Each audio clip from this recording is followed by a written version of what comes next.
Hi, this is Matt with State of Flux here with a review for Clerks 3. I just came back from the premiere of the show tonight, and I have quite a few thoughts. This is a movie that, believe it or not, does contain quite a bit of spoilers. Spoilers that for huge plot points that were not shown in any of the trailers.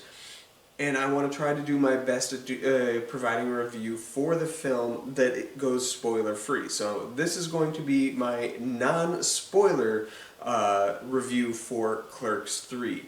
I might do a full spoiler one because I do have some very deep critical thoughts about some of that spoilery stuff. In fact, most of my review of the film is kind of immersed in the stuff that I can't talk about. But what I can talk about is how this movie sort of came to be.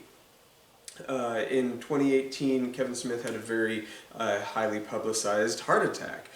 He almost died of the Widowmaker heart attack, and much like Clerks and Clerks 2 before it, or Clerks 2 and Clerks before it, Clerks 3 is very much Kevin Smith's stamp on his life at this point in his filmmaking career. So his posit characters of Dante and Randall go through what he went through. Randall suffers the Widowmaker heart attack very early on in this film. And when confronted with the life that he has like behind him, knowing that he probably doesn't have a whole lot of life left in front of him, he sees that he hasn't really done much. And Dante kind of sets Randall on the course of what the next act of Randall's life is going to be. And that this dude who spent so much of his life watching movies never made one. So Randall sets out to make a movie based on their own lives. In essence, he makes Clerks. Now, this is a fun, cute little meta movie wherein like the characters of Dante and Randall, Jay and Silent Bob, Elias, Becky, all the people that have been in the Clerks story along the way, Veronica. They all kind of get roped into this plot where we're seeing reenactments of the two Clerks films. And there's a lot of meta nature to this. The characters are either living out the real life of Kevin Smith and his friends, or they were being shown sort of behind the scenes of how certain scenes came to light. And while that's fun and cool, one criticism I do have is that there's an excellent documentary on the Clerks 10 DVD, which is also on the Clerks 15 Blu-ray, which is called The Snowball Effect, The Making of Clerks. And you learn the ins and outs of how Clerks was made. And it is one of the most inspiring documentaries I've ever seen. I've not met a single person who hasn't watched that and started to like ruminate in their own creative juices and start being creative themselves. That that documentary is a gift to the creative process, and the wonder that is how Clerks was made, picked up, and distributed is such an inspiring story. And in fact, Kevin Smith post-heart attack has always been a very incredibly inspiring individual. He was inspiring before that. He has like some pretty great motivational speeches that you can listen to online, and his book Tough Shit is pretty motivational as well. But post-heart attack, this is the kind of guy that is like, if you're watching movies, you are a filmmaker. You just don't know it yet. The only thing that you haven't done yet is taken a camera and turned it on somebody else. You can do what I do, kind of thing. And what I wanted from Clerks 3 is that same level of inspiration to be professed through the film of Clerks. But weirdly, Clerks 3 kind of talks down on Clerks and Clerks 2. and how it was made and stuff like that, which might be like somewhat truthful, but I feel like that's giving more power to the critics who were critical of those films and Kevin Smith's career, especially the back half of his career, than it is in being honest with Smith's true ideologies. People kind of make fun of Randall for being the filmmaker. Like, sure, Dante is there to try and help him make his dreams come true in a Scott Mosier-y kind of way. But and the other characters kind of go along with it, but you don't get the inspirational feeling. And as I was watching the film, I didn't get the like desire to sit there and try to make a movie myself, as I did with Snowball Effect. I don't know if that's just because I've seen the Snowball Effect, I've seen the story play out better before, or what. But that is a criticism that I have. It didn't really seem to flow with what I know this story is capable of being. And something that I know that Smith wants you to walk away feeling. Another thing that I did find, this isn't a criticism, I found kind of interesting, is this plot of this movie, Sans Heart Attack, is the original plot for the Clerks animated film. Back in the day after the Clerks TV show got canned, there was talk of reviving it as a feature with the Weinsteins and whatnot back at Miramax for their animated department, and it just never came to fruition. But the idea was that Dante, Randall J, and Silent Bob all are working at the Quick Stop, and one day Silent Bob decides to make a movie. And the movie is Clerks, and you're going to find out how Clerks was made in this animated film, done in the animated style of that Clerks animated show. I thought it was kind of a brilliant idea, and something I always wanted to see. And it was kind of neat seeing it in this. However, the one benefit of having something done in live action over animation is they got the whole band back together. Everybody who played a scene in Clerks, who's still with us to this day, some people sadly have passed, they make a cameo in this, reprising the same role as that same customer. The 4-year-old girl smoking a cigarette, no longer 4, but she's there and you can tell it's her.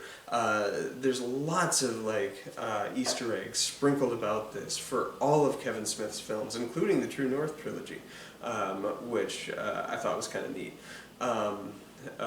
And this is as Smith has kind of been doing ever since Jay and Silent Bob Strike Back, really, but certainly the last few years, everything is kind of like one big in-joke, and that works. However, this film, at its core, has a couple very serious storylines it's trying to address, one of which I can talk about, which is Randall and his heart attack. And every time that the movie kind of pivots in a dramatic direction, it undercuts it with humor, and it doesn't know when to let the drama kind of ruminate and linger, which is so strange coming from the filmmaker who made Chasing Amy and Dogma, and hell, even the ending of Clerks 2 is incredibly dramatic, and it lets the drama land. This reminded me not dissimilarly of Thor Love and Thunder.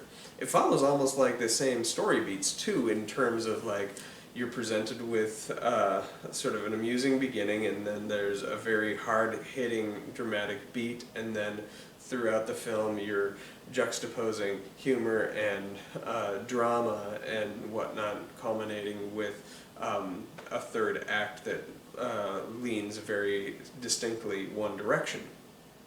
But the humor that undercuts that drama happens so much, and it's not even like laugh-out-loud humor, it's more just amusing silliness than it is laugh-out-loud humor. It's good and it's enjoyable, but when the movie needs to be dramatic, it kind of loses its way a little bit, and that's a shame, and an instinct that Smith used to be really good at balancing, and with this I don't know why he didn't. it was important for the drama to be palpable, and it's there, and the movie did make me choke up at a couple of points within it, but that would be my ultimate big criticism. I will give you an example of this. During the heart attack scene with Randall in the first act of the movie, he's getting a stent put in his heart and he's having trouble breathing, and the doctor is saying, "All right, I'm going to inflate the stent, and let me know when the pressure is taken off your chest." This is a dramatic moment. This is the moment where Randall's going to be breathing fresh air again, and it's through this fresh air he's going to be able to get the inspiration to live a life anew. And what song plays? "Whatever it takes, I know I can make it through." It's the theme song for Degrassi, The Next Generation. And it's funny, and like I remember when Smith had the heart attack and he was reporting from the hospital, and he was saying that the whole time he kept fighting the heart attack, he was playing that song in his head. And so I, knowing that, kind of laughed out loud, but when it happened in the theater, I laughed out loud really hard. I was the only one that laughed out loud really loud during that. Most of the rest of the people were pretty silent. Though most of the people, like, there was a lot of laughs in this movie, and it was a great audience to watch it with. It is quite an amusing film, but that's just an example of, like, that scene probably should have allowed itself to be more dramatic than it was, and it played for a jokey reference, breaking the fourth wall to the people who happened to watch that Facebook Live that day, which honestly is not a huge amount of people. So I don't know. That's something I have a problem with. The humor undercut the drama when the drama needed to land at times. But like I said, this is a good movie, one that I recommend. I give it a very firm 3 stars. It's on par with Clerks 2. I think the best Kevin Smith has ever been in his career is the last 10-15 minutes of Clerks 2. That is his strongest direction that he has done. Clerks 2 is not, by no means, my favorite movie, but not even my favorite Smith movie. But I think that is where he hit the peak of his career capabilities. This movie has scenes, particularly towards the very end, that rival that, but it still has like a couple little jokey things that happen afterwards that kind of undercut where that drama lands. So anyway, Clerks 3 gets a positive review from me.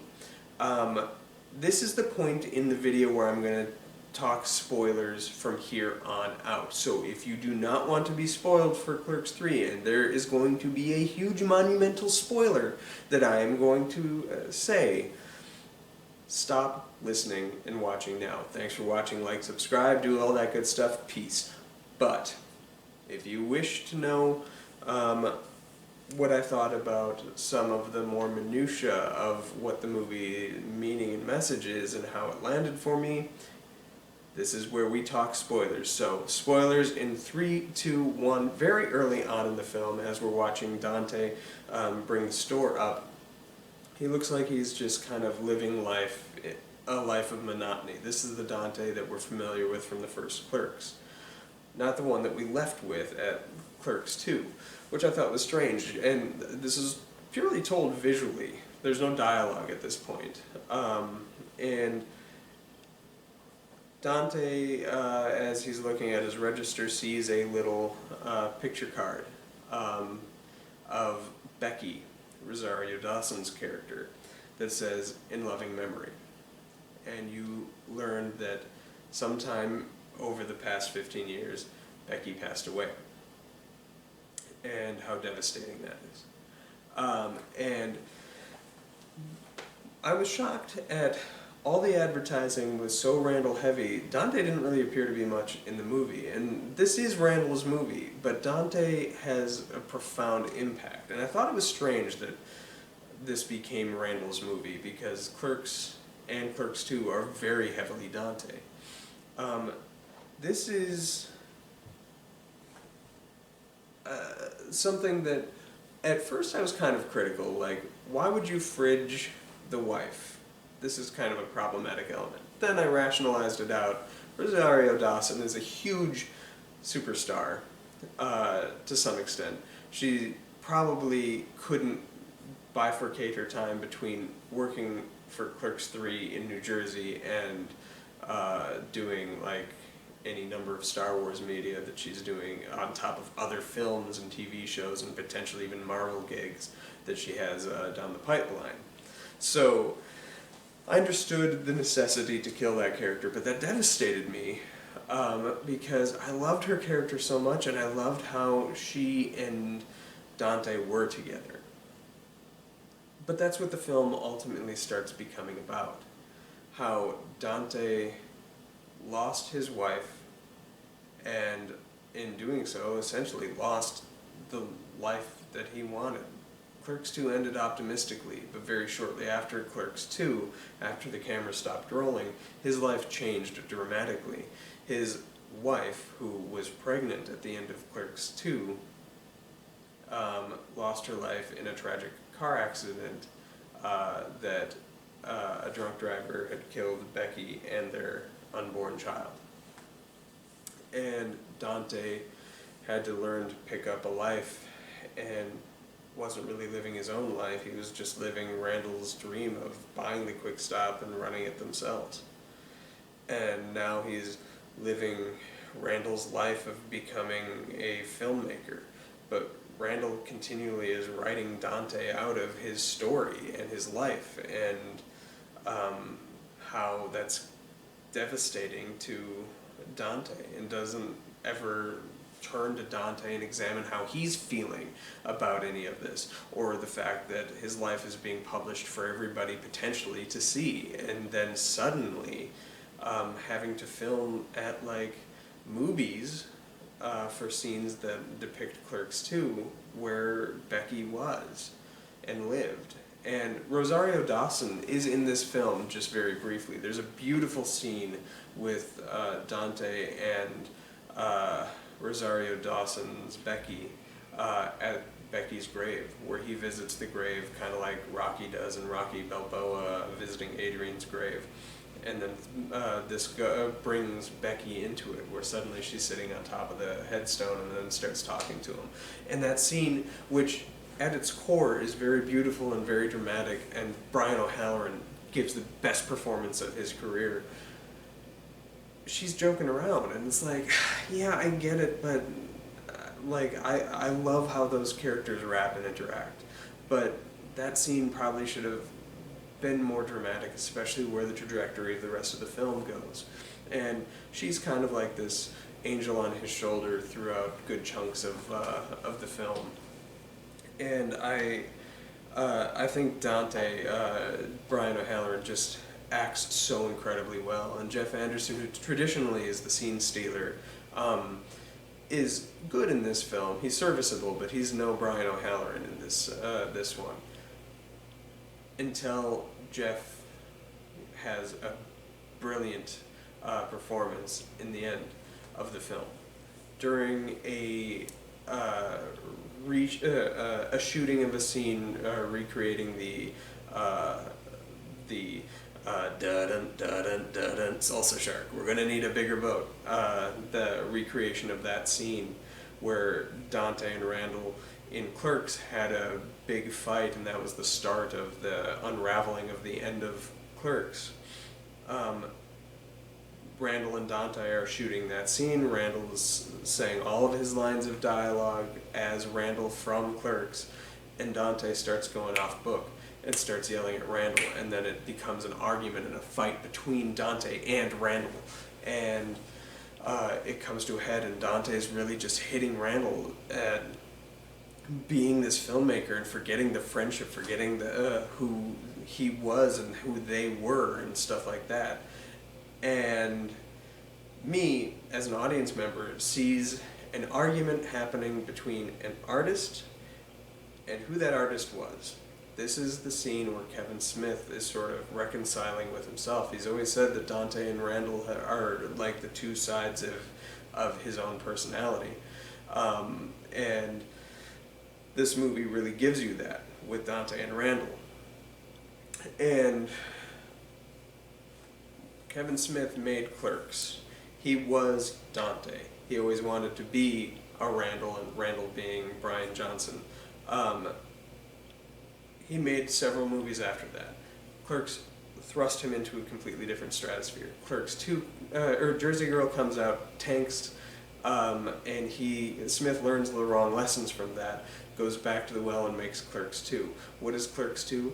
A promise where Dante is trying to, much like Kevin Smith was at the time leading into Clerks 2, go out and make it on his own. He's getting away from this life, getting away from this convenience store. Randall's the one that pulls him back into the convenience store and cements where Dante's going to be for the rest of his life. And this was a movie where Clerks 2 is a promise to the audience, like, forget Jersey Girl. That ain't my career. I should have been right here the whole time, and I'm gonna be here. This is my sandbox, and I'm gonna play in it forever. Don't think that I want to make schmaltzy stuff like Jersey Girl. And that's how Clerks 2 very much reads. This is an argument between an artist and the man who that artist was. And this scene is wonderful. And Brian O'Halloran and Jeff Anderson going at it is great. This is a culmination where artist versus where that artist came from. And the Dante character is yelling at the artist character of Jeff Anderson about all this when suddenly he suffers a major heart attack. And the movie takes another dramatic turn. But Jeff Anderson's character, Randall, just is like, everybody survives a heart attack, whatever.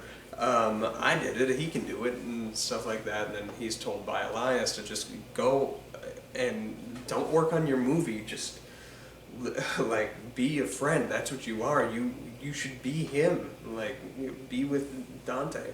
So Anderson goes home and he sees the pictures of his life being all the pictures from Clerks and Clerks 2, and sits down to edit the movie, and he goes to the hospital where he finds Dante, not glamorously in the hospital like Randall was. He's hooked up to ventilators and shit. This isn't looking good. And he goes and he holds Dante's hand, and Randall shows him the story of their life. And suddenly Dante is ported into a movie theater where he's watching not the recreation of Clerks, he's watching Clerks. And he's joined by his wife, Rosario Dawson, Becky. And they start watching Clerks 2. And Dante is smiling, looking at those memories, those images. And she says, "Don't you want to stay and finish?" And he says no. He wants to go to the next chapter of his life. And that's the scene where Dante dies. That took me by surprise. That hurt me emotionally. But this is sort of like a weird case of a death of the artist kind of thing, not in the like problematic sense or anti-problematic sense. This is an artist who is cognizant of the fact that the artist he is today, how he got there, the making of Clerks, everything that is Clerks, all came about because of that man who at one point was working in a video store and a convenience store and dreading that work every single day, not wanting to be there today. This place would be great if it wasn't for the customers mentality, recognizing that everything that he is now is because of that man. But he isn't that man anymore. He's an artist now. He's a filmmaker. And so the death of Dante is Kevin Smith sort of putting the proverbial nail in the coffin of the man who he was. And to me, this shines a little hope in me that Smith's career after this is going to be a little more artful, and he's going to try and go off and do his own thing. I don't necessarily believe that that's necessarily the case, but I'm a fan of Smith and his career and stuff like that. And the beauty behind that sentiment is gorgeous. And the end credits have a post-credit, it's not even a post-credit, it's a post-audio snippet of Kevin Smith talking about his original ending for Clerks 3, which had a voiceover of explaining that Randall, who lived to be 90 years old and made several movies while also still working at that convenience store that he did indeed own, made these movies and realized that it wasn't that this place would have been great if it wasn't for the customers. It was great because of the customers. They shaped him into who he was. And that all is perfect. And if that is exactly how this movie would have ended, I would have been 100% on top of it. But you have a really dumb scene where Emma comes back, Emma from Clerks 2, and she lords over like ownership of the Quick Stop over Randall, and then there's a joke with NFTs and stuff like that that really kind of undercuts the dramatic weight going into that climax of the film. And the fact that you don't get a sense that Randall ever finished the movie or made any other movies. Without that closing monologue, you don't know that Randall did anything with his life. He is just stuck there forever. And that's not necessarily what I think the movie wanted you to walk away with. There's a couple other things that are a little on the spoilery side that I did appreciate and like. I thought that the Ben Affleck, especially audition, is fantastic. All the other people who auditioned were really good, except for Sal from Impractical Jokers. He's usually my favorite one on that show, but he was obnoxious AF, and that's saying something because he's probably the most obnoxious one on Impractical Jokers, but he didn't really cut it for me. I thought Sarah Michelle Gellar, Freddie Prinze Jr., all of them were great. Ralph Garman, as usual, is fantastic. There's a nice little cameo from Mark Bernardin as Lando from the Clerks cartoon, which I thought was kind of fun and funny. But Affleck in that scene is so good, and I wanted more of that. Smith really brings the best out of Affleck, and Affleck really brings the best out of Smith. I want to see more of that. Let's see, what else can I talk about? Jay and Silent Bob are utilized fairly well in this film. There's one scene where they can't remember Dante's name that it should have just been lifted out of the film. It's completely pointless. You could have done without those jokes. They just didn't land, and I didn't think it was funny at all. But Silent Bob being the cameraman and being the voice of how to visually shoot a movie was pretty great on the nose acknowledgement of an often professed criticism of Smith's works in general, more often than not by him, but whatever. Yeah, the movie has a fairly good energy to it. It meanders a bit, but I wanted more, I guess. I wanted to feel inspired, and I wanted the drama to be more palpable. Those are my big criticisms. Those are the things holding this back. If I had been given a movie, like if I could rewrite this, I think there's a nearly great script at hand. It could have gone over a couple more passes, allowed drama to play out, scaled back some of the jokes. Yeah, you're making a comedy, but it's okay. Chasing Amy's a comedy too. It's always going to be classified as a comedy when I think the balance of comedy and drama in that film, definitely the drama outweighs it. It's okay to be dramatic, even in a comedy franchise. If you write well enough, people aren't going to be bothered by it because they're going to be invested in it. And I think that is the biggest criticism I can levy at this film. It's good. It's on par with Clerks 2. Clerks 2 is a film that you can go back and watch my review where there's stuff in it that really works, and when it soars so fucking high. But then there's the donkey show stuff, and stuff that Smith thinks is way funnier than it actually is. And another film that just kind of meanders for a while in the middle. And this kind of feels the same thing. I like this movie, though. And I'm excited to watch it again. This has been an interesting year walking out of movies where Dante's death really hit me hard. Harder than I was expecting. But then when I think back on it, Dante's been in my life since I was 14 years old. In a weird way, like it's like losing one of your friends when he dies. And it hurt. Same thing with Becky when Becky died earlier in this film. Both of those kind of hit me really hard emotionally.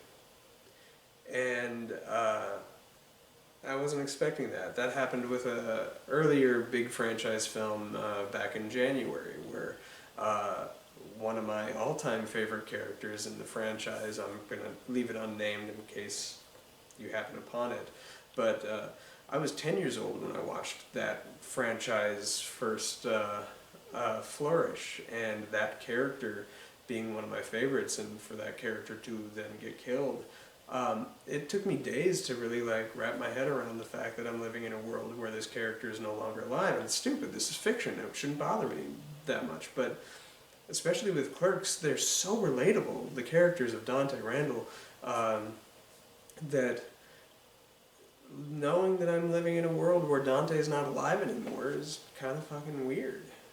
And it does hit me where I feel a genuine sense of loss. And that means that Smith did something right in that respect. Last thing I want to talk about is a running joke in the film that I think works most of the time with Elias. Elias was all super Jesus-y in the previous film, and he starts that way in this film, but then slides into a firm believer in Satan, and that stuff plays pretty well. It's pretty funny. Having him dress up and stuff didn't really work for me at first, but as he's constantly shifting his look throughout the film, it did kind of play for me. I wasn't a huge fan of him having his own Silent Bob, but it played well at the very end of the movie. But there you have. That's my thoughts on Clerks 3. I enjoyed the film. What did you think of it? Drop that down in the comments down below, but please, if you've gotten to this point, do not talk about any of the spoiler stuff in the comments down below. I want people to experience this movie as it should be. I was shocked when Becky died, even more shocked when Dante died. So let's not ruin that for anybody else. But thanks for watching. Peace.